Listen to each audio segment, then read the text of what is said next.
Okay. Have something heavy with the dolly, okay? No, that's right. This is a story about the brutality of war, about displacement and loss, and the redemptive power of friendship. In the 1980s, Iranian teenager Zahid Haftlang, part of a militia, saved the life of an Iraqi soldier, Najah Abood. He caught a glimpse of what Najah had left behind when he went to war, a beloved girlfriend and a child born out of wedlock.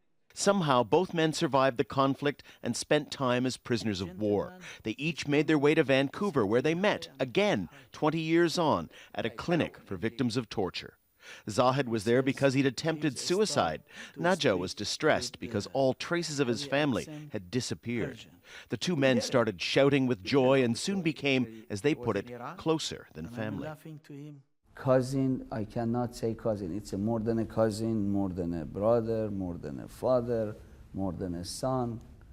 Our relationship, it's so priceless.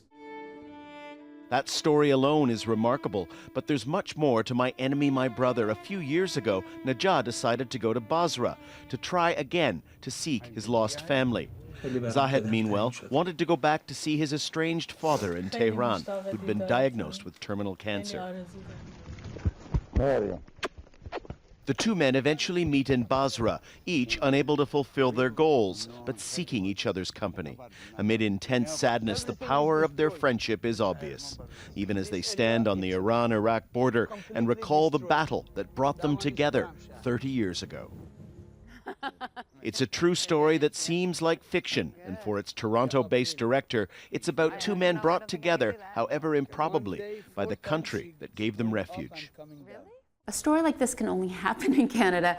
How could, two former enemies end up at refugees, be accepted into a country and find themselves in the same neighborhood, but also be able to become friends, to be able to put away old losses and pain and to become friends in a new life? This is a Khorramshahr. A war that much of the world has forgotten lives on in memory for Najah and Zahid.